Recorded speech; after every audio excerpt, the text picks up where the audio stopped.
Setelah Ade bakal dapat musibah di desa Kertayu, burung jauh itu bunyi jauh jauh jauh.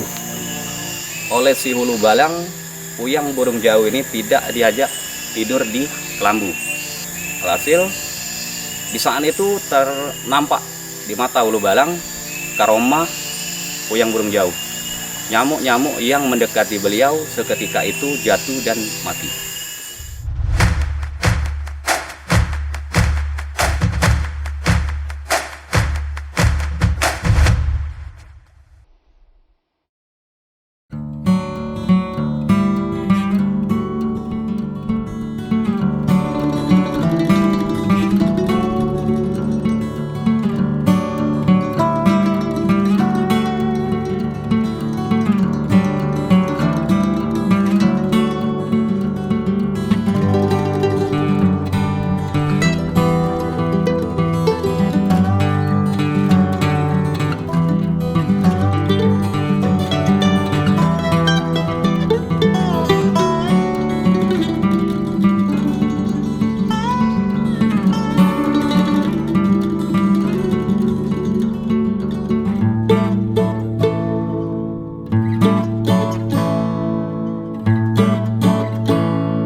Namaku Rusli bin Agus.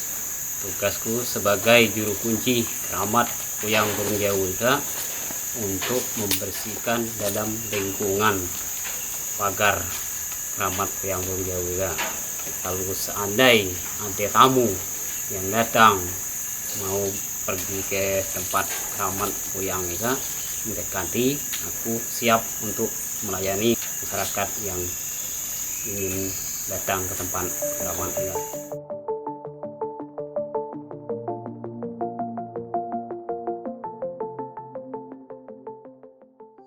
Datang juga selain dari wilayah Muba, ada pun orang datang juga uang di Jawa lagi pernah datang ke sini untuk ziarah ke tempat keramat puyang burung jauh juga.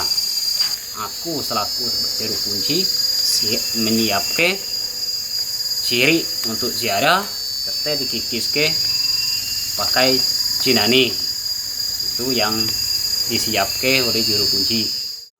Namanya puyang burung jauh itu kena dulu ada waktu ngunan dia namanya burung jauh. Setelah ada bakal dapat musibah di desa Kertayu, burung jauh itu bunyi menunjuk tahu masyarakat desa Kertayu. Dia bunyi jauh jauh jauh.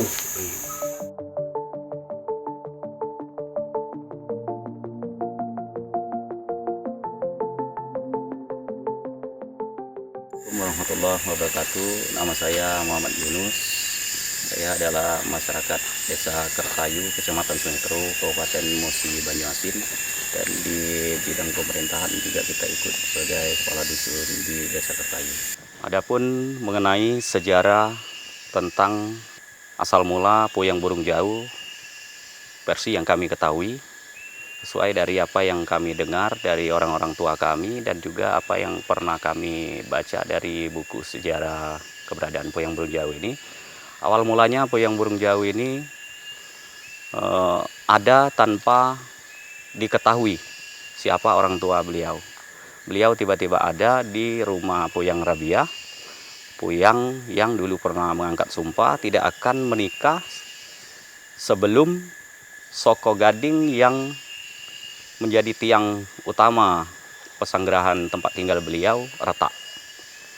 Lalu ketika Puyang Rabiah mandi ke sungai, selesai mandi pulang ke rumah dan dia lihat Soko Gading yang ada di pesanggerahan tempat bersantai beliau telah retak. Kemudian dia dengar suara tangis bayi di rumah tersebut, di rumahnya. Itulah mula asal yang dijuluki puyang burung jauh atau puyang tumamia.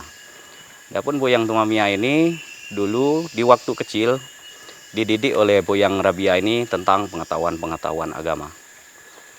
Dan di saat itu juga mulai terlihat karomah atau kelebihan-kelebihan dari Puyang Tumamia, Puyang Burung Jauh ini. Dan karomah-karomah yang dimiliki beliau ini didengar sampai ke telinga Kesultanan Palembang. Sehingga beliau pun diundanglah datang ke Kesultanan Palembang, dikirimlah hulu balang dari Palembang untuk menjemput Puyang Burung Jauh atau Puyang Tumamia ini. Lalu di perjalanan, karena akses waktu itu melalui sungai, melalui kapal air, oleh si hulu balang, Puyang Burung Jauh ini tidak diajak tidur di kelambu. Nah, mengingat waktu itu perjalanan sampai ke Palembang itu lebih kurang 1 minggu lewat sungai. Tidak diajak tidur di kelambu, alhasil di saat itu ternampak di mata hulu balang karomah Puyang Burung Jauh. Nyamuk-nyamuk yang mendekati beliau seketika itu jatuh dan mati. Di sana beliau dijamu sebagaimana tamu agung di Kesultanan Palembang. Dan setelah itu beliau dipulangkan kembali ke wilayah kami ini. Sekarang ini Desa Kertayu, kalau dulu Desa Renah namanya ini. Dipulangkan kembali, beliau bercerita tentang pengalaman perjalanan beliau kepada Puyang Rabia. Nah, sedikit ada rasa sakit hati di hati Puyang Rabia mendengar cerita bahwa di kapal beliau diperlakukan tidak dengan kurang baik oleh si hulu balang. Sehingga Puyang Rabia mengangkat sumpah tidak akan tunduk kepada Raja Kesultanan Palembang, dan juga beliau tidak akan menggunakan produk-produk dari Palembang waktu itu. Sehingga Puyang Rabia membuat untuk wadah-wadah rumah tangga itu dari bambu, juga dari batok kelapa. Itu ditradisikan Puyang Rabia sampai Puyang Rabia mengembuskan nafas terakhir. Kira-kira seperti itu. Lalu ketika dewasa, Puyang Burung Jauh ini dengan dasar-dasar pendidikan agama mulailah berdakwah, mengangkat ilmu agama, juga menjadi pelopor berdirinya pemukiman di wilayah kita ini. Kenapa Puyang Tumamia disebut dengan sebutan Puyang Burung Jauh? Alkisah versi yang pertama yang kami tahu, Puyang Tumamia memiliki karomah mampu mendatangkan burung dari jauh untuk dijadikan lauk makan beliau. Versi yang kedua yang kami ketahui, Puyang Burung Jauh juga sampai sekarang, bahkan sampai sekarang masih ada, memelihara burung yang mempunyai suara seperti teriak orang jauh seperti itu. Dan setiap ada musibah-musibah yang berkaitan dengan masyarakat umum, kami sering mendengar suara burung seperti yang berbunyi jauh-jauh tersebut. Dan mitos atau fakta, kami dianjurkan oleh orang-orang tua kami untuk bergeser tempat apabila kami mendengar suara burung tersebut. Seperti itu sejarah yang kami ketahui, hingga beliau diberi gelar, disebut oleh masyarakat kami dengan julukan Puyang Burung Jauh. Kemudian Puyang Burung Jauh juga di akhir hayat beliau pernah berangkat untuk mengikuti satu perang pembelaan agama dan juga perang pembelaan negeri. Di seketika itu beliau berpesan kepada kedua istrinya, nama istrinya ini satu yang tua itu Sekuk, yang muda itu Sekai. Itu sepengetahuan kami. Sebelum berangkat perang, beliau berpesan kepada kedua istrinya bahwa apabila di 7 hari keberangkatan beliau tidak ada kabar berita, berarti beliau telah tiada. Dalam arti kiasan telah tiada ini tidak dapat kami jelaskan di sini, karena di hari yang berikutnya saat sudah dilakukan takziah atas pesan ini tadi, dianggap sudah meninggal, beliau datang kembali. Beliau berkunjung ke tempat orang takziah. Kenapa rame-rame bilang gitu kan? Si istri bilang, ini kami menjalankan amanah dan pesan dari Puyang Tumamia. Nah, kalau begitu, Puyang ini bilang, artinya saya sudah dianggap tidak ada. Lalu seketika raib seperti ditelan bumi, dan sampai kini tidak diketahui keberadaan dari Puyang Burung Jauh. Sehingga di sini dilakukan istilahnya makom lah.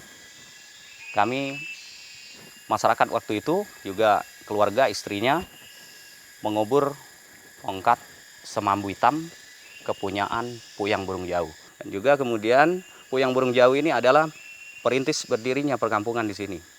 Juga sehingga terlahirlah adat istiadat kami sedekah rame atau sedekah lemang. Sesuai dari anjuran beliau. Sedekah lemang ini kami lakukan, masyarakat lakukan secara beramai-ramai. Setiap rumah itu melakukan pemasakan lemang, ada lemang sedekah, ada lemang untuk makan keluarga-keluarga dan handotolan.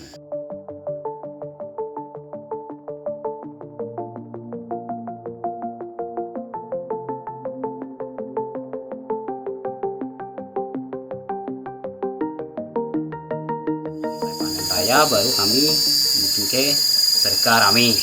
Disebut sedekah rame itu sedekahnya same-same seluruh masyarakat Desa Kertayu siap untuk sedekah. Saya selaku juru kunci cuman mengarahkan seperti ucapan sedekahnya.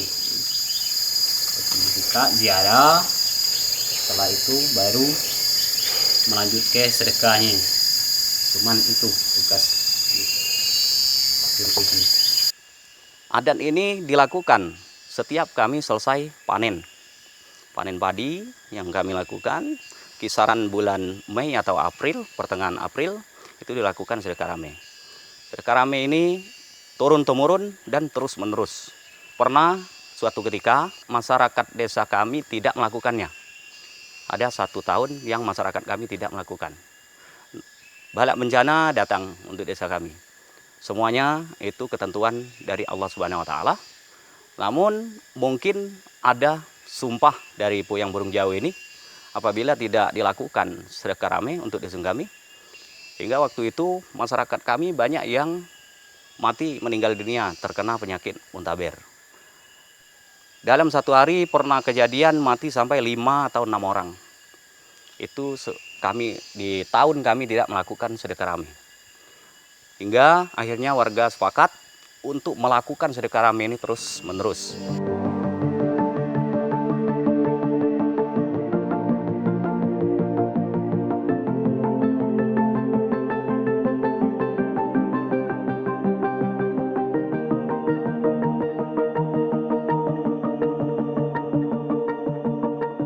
Benar di Desa Kertayu ini ada makom Puyang Burung Jauh.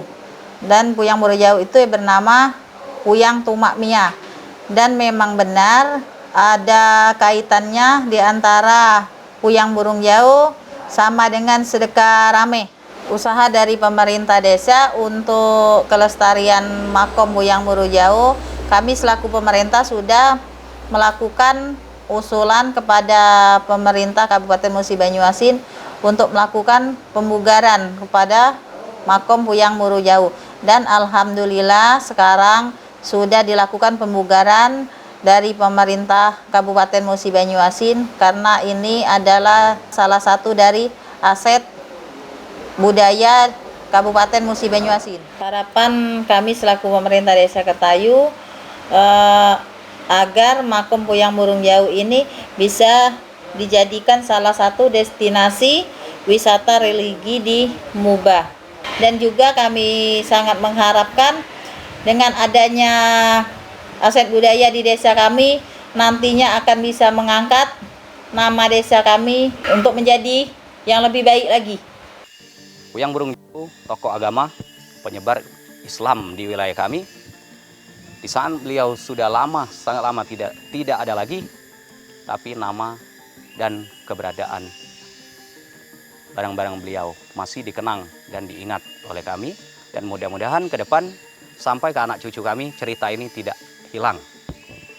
Nah, harapan kami untuk pemerintah dapat memperhatikan ini, dapat membangun ini menjadi satu cerita budaya yang memang real keberadaannya di wilayah kami.